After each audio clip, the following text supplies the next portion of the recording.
Class में अपन ने बेलन पर आधारित थ्योरी पढ़ी थी, एग्जाम्पल किए थे।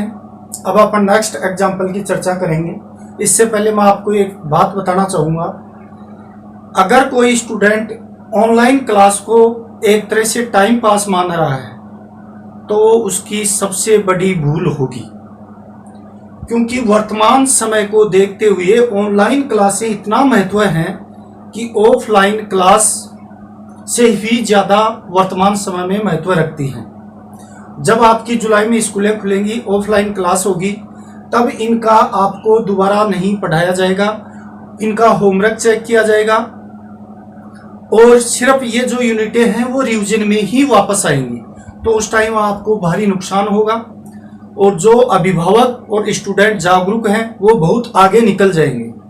तो मैं सभी से पुनः यही कहना चाहूँगा कि सभी स्टूडेंट हर वीडियो को ध्यान से देखें, एक बार समझ में नहीं आए दोबारा देखें और हर छोटी छोटी बातों को लेकर के आपको समझाया जा रहा है। फिर भी अगर आपको कोई समस्या नजर आती है तो आप टीचर से पूछने की कोशिश करें। अब अपन सेकंड जो एग्जाम्पल है उसकी चर्चा करते हैं। अपने को दिया है बेलन की ऊंचाई,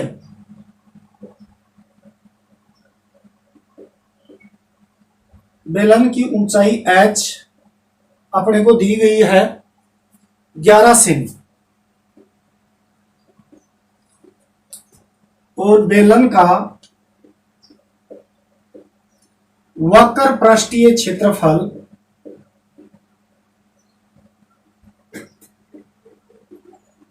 दिया हुआ है अपने को 968 सेमी स्क्वायर और बेलन की त्रिज्या पूछी है। बेलन की त्रिज्या अपन ने r मान ली, ये प्रश्नवाचक।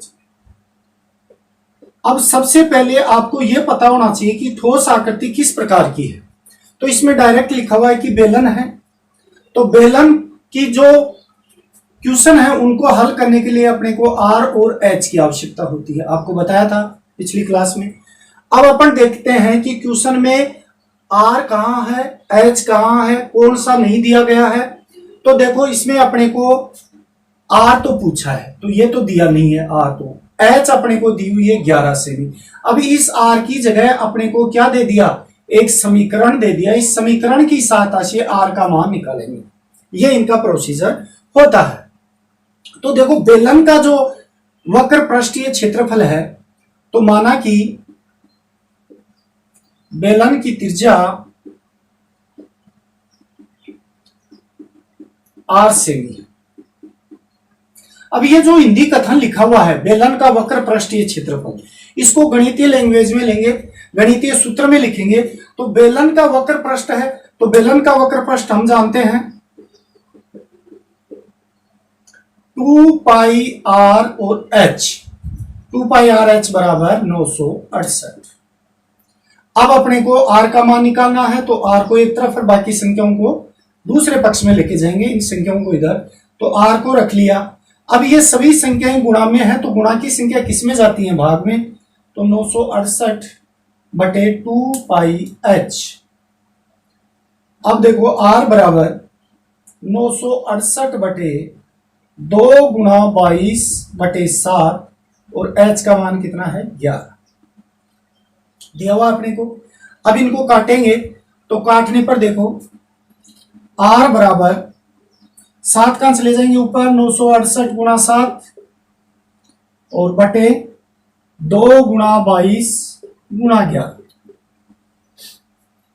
अब इनको काटेंगे, तो काटने पर देखो देखते हैं, जैसे 11 से कटते हैं क्या, 11 8 88 और 96 कितने बच गए, 11 से कट रहे हैं, तो 11 अंटम 88 और कितने 96 हैं, तो कितने बच गए, 6 2 8 11 8 88, 88 बार कट गए। फिर 22 से कट रहे हैं, ये कितने बार कट गए, 4 बार, 4 2 से कट रहे हैं, कितनी बार, 2 बार, तो अपने पास r कितने आ गई, 2 गुणा 7, तो r का मान कितना हो गया 14 सेमी। अर्थात बेलन की त्रिज्या 14 सेमी होगी। बेलन की त्रिज्या कितनी होगी, 14 सेमी। यही अपने को पूछा है। अगर इस क्वेश्चन को आगे बढ़ाया जाए तो वो बेलन का आयतन पूछा जा सकता है, बेलन का संपूर्ण पृष्ठीय क्षेत्रफल पूछा जा सकता है, तो अपन सूत्र लगा करके आराम से निकाल सकते हैं। तो अब अपन नेक्स्ट, तो ये नेक्स्ट क्वेश्चन था अपना 3 नंबर। इसमें अपने को दिया हुआ बेलन का आयतन 448 पाई सेमी क्यूब, ऊंचाई दी हुई है h 7 सेमी, और अपने को पूछा है बेलन का पार्श्व पृष्ठीय क्षेत्रफल। तो देखो आकृति की जब चर्चा करते हैं तो आकृति किस प्रकार की है, बेलनाकार। अब बेलन में अपने को किसकी आवश्यकता है, r और h की।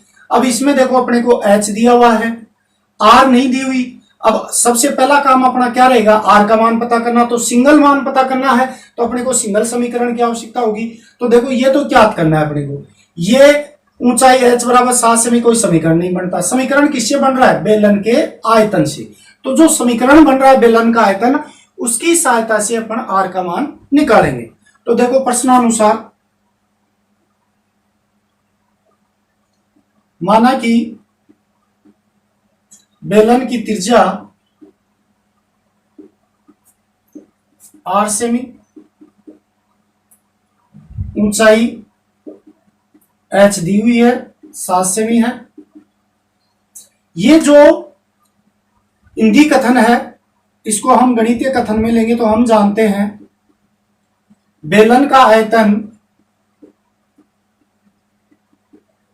अब बेलन का आयतन का सूत्र क्या होता है, सभी जानते हैं आप, पाई आर स्क्वायर एच। अतः पाई आर स्क्वायर एच बराबर कितना आ गया, 748 पाई। अब अपने को किसका मान निकालना है, सबसे पहले आर का, क्योंकि लुप्त मान क्या है, आर है। तो आर स्क्वायर बराबर 448 पाई बटे पाई गुणा एच। एच का मान कितना है, 7। पाई से पाई कट गया, अब 7 का भाग इसमें देंगे, तो आर स्क्वायर बराबर 7 6 42, 7 चौक 28 64, और आर का मान कितना हो गया, √64, और अपने पास आर का मान कितना आ गया, 64 किसका है, 8 का, प्लस माइनस 8 सेमी। अब ऋणात्मक मान नहीं लेंगे मापन में, क्या लेंगे, धनात्मक मान, अर्थात बेलन की त्रिज्या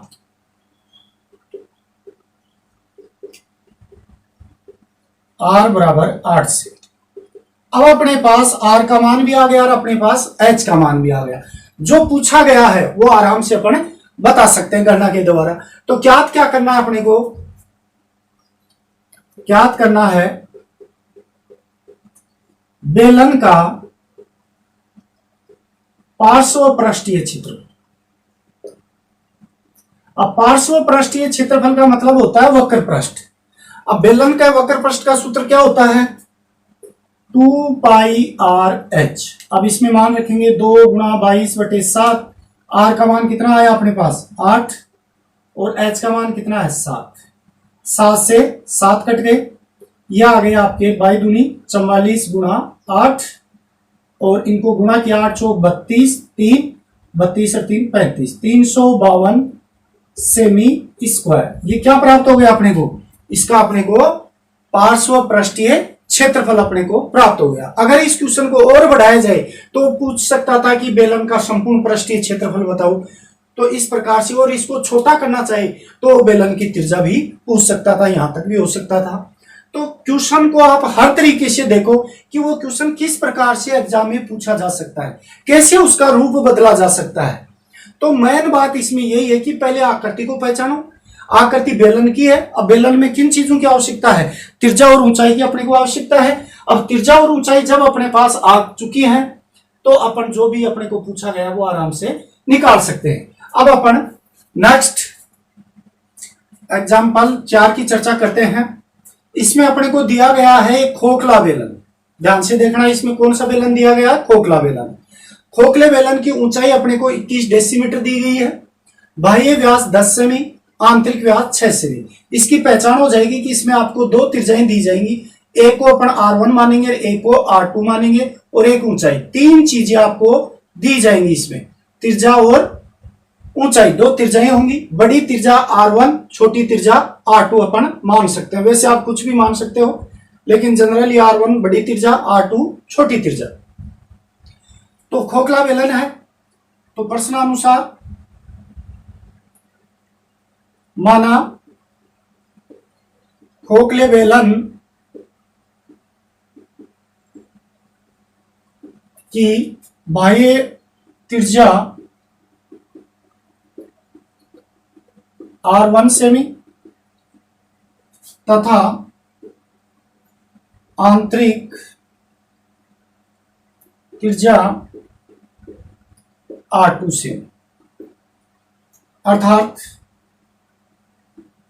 R1 व्यास कितना है 10 सेमी, 10/2 5 सेमी, R2 6/2 3 सेमी। ये अपने आधा क्यों किया, क्योंकि ये व्यास दी हुई है अपने को, तो व्यास त्रिज्या का क्या होता है डबल होता है, तो ये अपने त्रिज्या निकाल ली। ऊंचाई अपने को h दी हुई है 21 डेसीमीटर।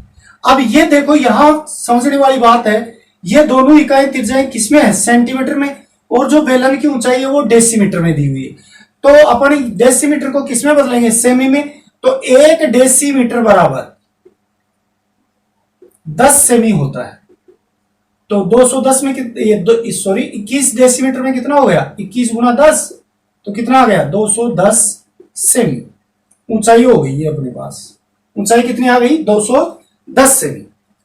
अब अपन प्रश्न को हल करते हैं प्रश्नानुसार। देखो अपन इसको हल करेंगे तो अपने को पूछा क्या है बेलन का आयतन। अब ज्ञात करना है, यहां लिखेंगे अपने को ज्ञात करना है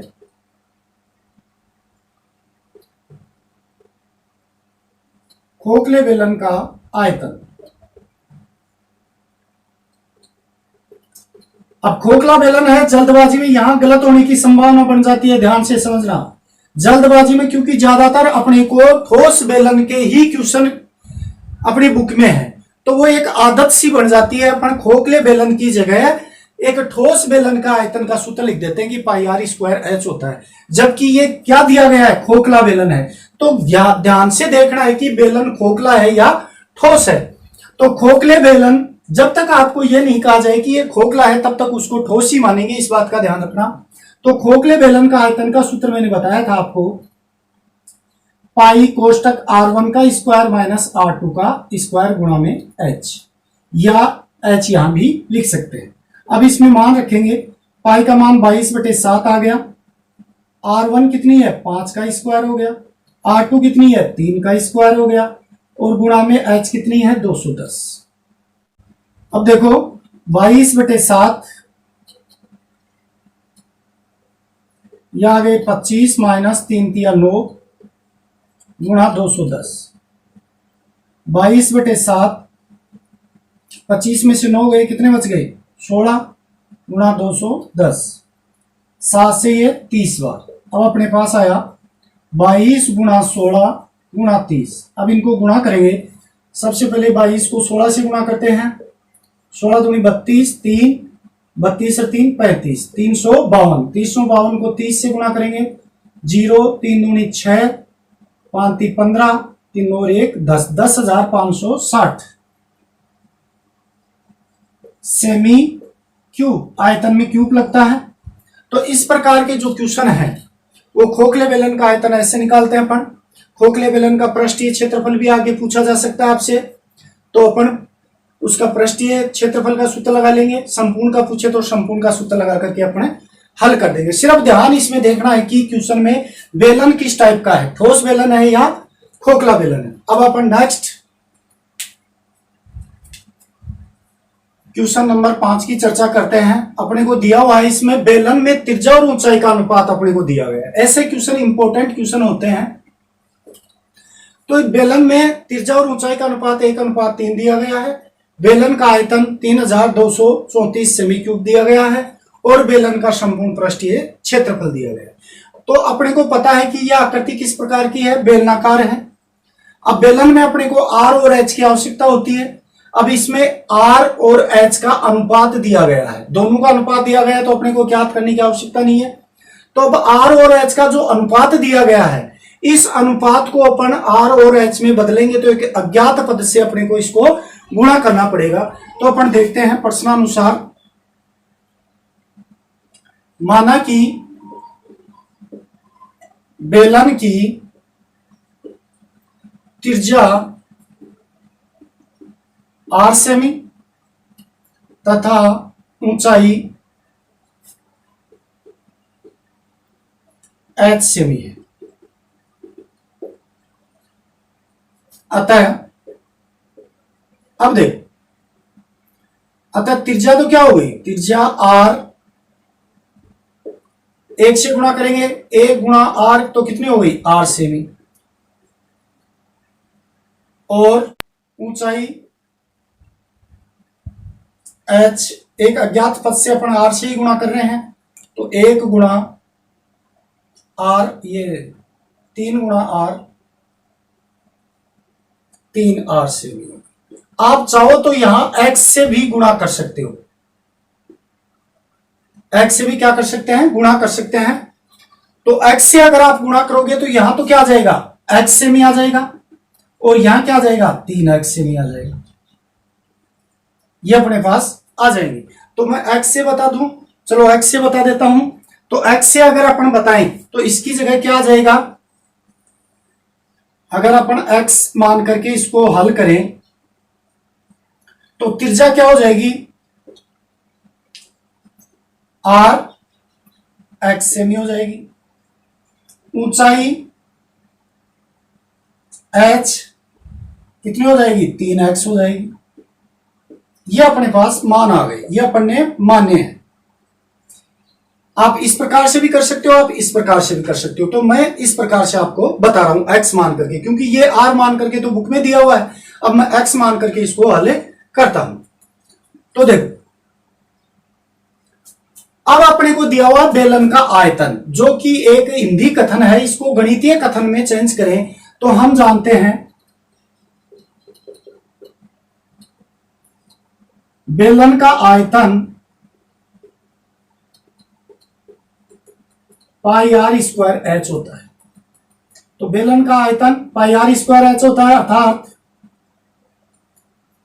पाई आर स्क्वायर एच बराबर 3234।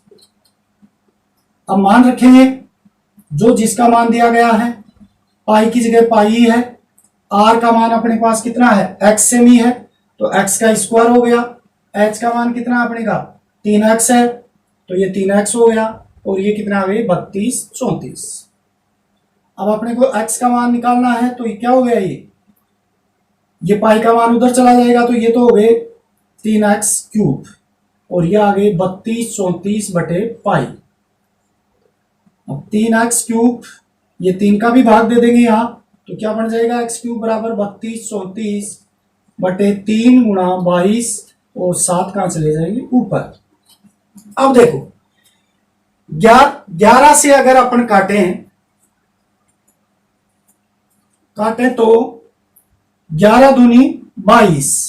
अब देखो इसको काटते हैं, 11 दूनी 22, ये 32 है, कितने बच गए 10, 103, 11 नाम 99, कितने बच गए 4, और 11 चौक 44, कितनी बार कट गए ये 294। फिर 2 से कट रहे हैं, ये कितनी बार कटे, 2 एकम 2, और फिर 9, 4 दूनी 8, 7 दूनी 14, 147। अब 100, ये देखो एक्स क्यूब बराबर यहां लिख देता हूं 147 गुणा 7 बटे 3। अब ये 3 से कट रहे हैं, तो 4 3 12, 2 बच गए 9 3 27, 49 गुणा 7। तो एक्स क्यूब है, तो इसको 7 गुणा 7 गुणा 7 लिख दिया, और एक्स क्यूब 7 का क्यूब, क्यूब से क्यूब कट गया, और x का मान कितना आ गया 7 सेमी। अब x का मान 7 सेमी आया है। अब अपने पास यहां क्या दिया गया है, त्रिज्या, तो त्रिज्या कितनी हो गई देखो, अतः त्रिज्या, बेलन की त्रिज्या क्या है, x सेमी है, तो कितनी आ गई 7 सेमी, तो r तो आ गई 7 सेमी, और अपने को ऊंचाई h 3x दी हुई है, तो कितना आ गया 3 गुणा 7 बराबर 21 सेमी। अब अपने पास h का मान तो कितना आ गया 21 सेमी, और r का मान कितना आ गया 7 सेमी। अब बेलन का संपूर्ण पृष्ठीय क्षेत्रफल पूछा है, तो यहां मैं समझाता हूं क्या करना है। बेलन का संपूर्ण पृष्ठीय क्षेत्रफल। तो बेलन का संपूर्ण पृष्ठीय क्षेत्रफल क्या होता है? 2 पाई आर कोष्टक आर प्लस एच। अब इसमें मान रखेंगे 2 गुणा 22/7। आर कितनी आई अपने पास? 7, और यहां गए 7 प्लस 21। अब देखो 7 से 7 कट गए, ये 22 दूनी 44 गुणा 21 और 7 28।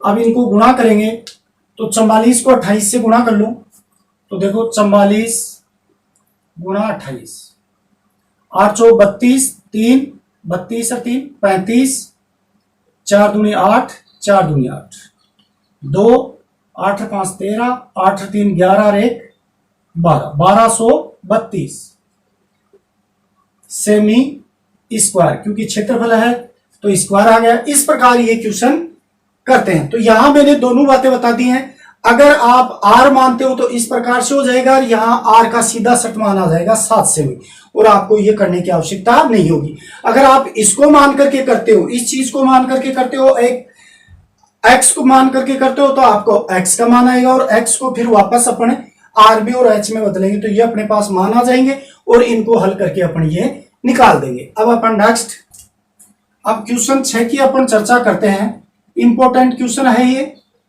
बहुत बार बोर्ड में पूछा गया है। रोलर की लंबाई दी गई है 2 मीटर, व्यास 1.4 मीटर दिया गया है। रोलर द्वारा 5 चक्कर लगाने पर कितना क्षेत्र समतल करेगा? तो इस क्वेश्चन को बड़े ही शांत दिमाग से आपको समझना है। जो मैं तथ्य बता रहा हूं उनके ऊपर गौर करना है। सबसे पहले मैंने बताया था कि क्वेश्चन को हल करने के लिए अपने को यह पता होना चाहिए कि ये जो आकृति है वो किस कैटेगरी की है। तो देखो, रोलर होता है, रोलर आप सभी जानते हैं, इस टाइप का रोलर होता है।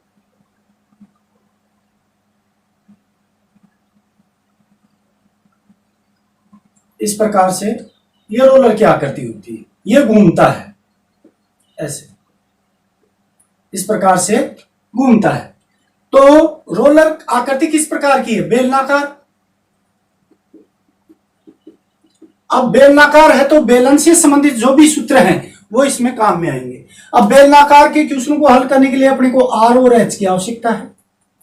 अब क्वेश्चन में देखेंगे कि आर और एच अपने पास है या नहीं है।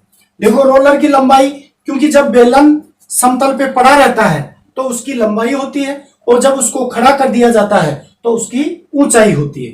तो लंबाई कितनी हो गई? लंबाई या ऊंचाई एक ही बात है। एच का मान तो कितना आ गया प्रश्नानुसार? रोलर की लंबाई एच हो गई कितना? 2 मीटर, और व्यास मतलब त्रिज्या, तो आर कितनी आ गई? 1.4/2, तो 0.7 मीटर। अब अपने को दोनों चीजें हैं, आर और एच अपने पास अवेलेबल है, तो जो भी चीज पूछी जाती है वो सूत्र लगा करके अपन हल कर देते हैं। अब इस बात के ऊपर आपको थोड़ा सा ध्यान देना है।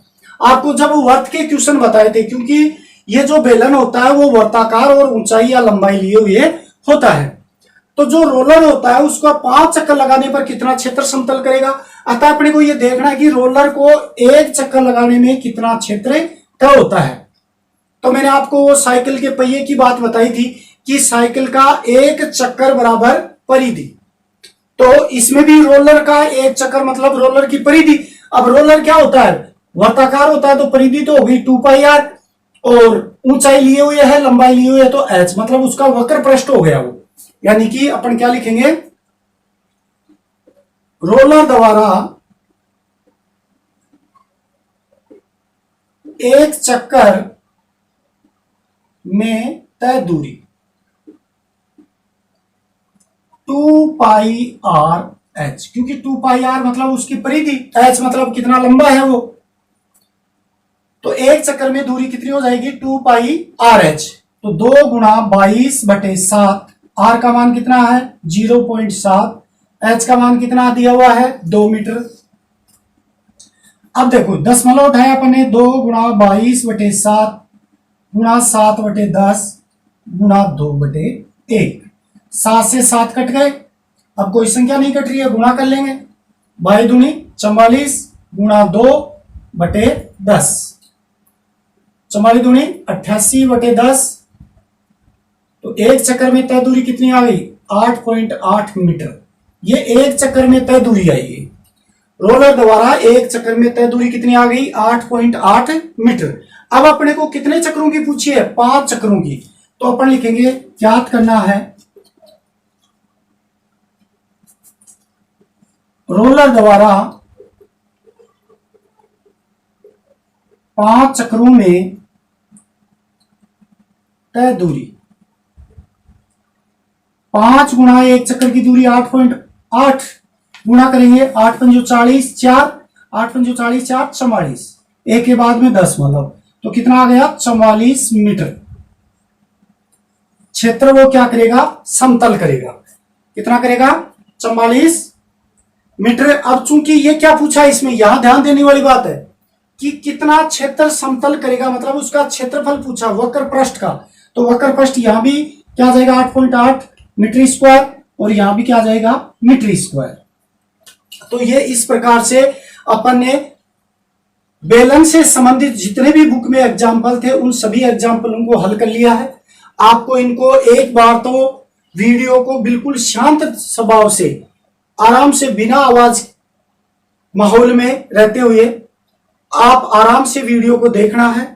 फिर दोबारा आप जब वीडियो को पुनः देखो तुरंत, और कॉपी और पेन लेकर के बैठो, हर क्वेश्चन को आप लिखो और उसमें देखो कि आपको कहां क्या दिक्कत आ रही है, उनके चिन्हित करो उन बातों को। फिर वापस आप मोबाइल को बंद करो और उन क्वेश्चनों को दोबारा निकालो, और निकालने के बाद में आपके सामने बहुत सारी समस्याएं आएंगी। उन समस्याओं को आप पुनः वीडियो को देखो और उन समस्याओं को समाधान करो। अगर मान लीजिए आपकी समस्या का फिर भी समाधान नहीं होता है तो आप डायरेक्ट कमेंट्स बॉक्स में कमेंट्स कर सकते हैं और मेरे से रूबरू हो सकते हैं।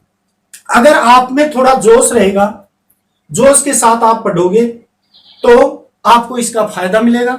और अगर आप बिना फायदे आप एक पिक्चर की तरह इसको देखोगे तो चाहे आप देखो और मत देखो, उससे कोई मतलब नहीं होता है। अगर आप में भूख होगी तो ही आप इस चीज को समझ पाओगे, नहीं तो एक तरह की एक फॉर्मेलिटी ही आप मानते हो। यानी कि पेरेंट्स आए तब आपने वीडियो देख लिया, पेरेंट्स चले गए तो भजन भाव वापस सुनने लगे। ऐसा काम नहीं होना चाहिए। भूख होनी चाहिए। जब तक भूख नहीं होगी आप कुछ नहीं पढ़ पाओगे। अब आगे अपन जो इसके यूनिट के क्वेश्चन है वो नेक्स्ट क्लास में अपन करेंगे।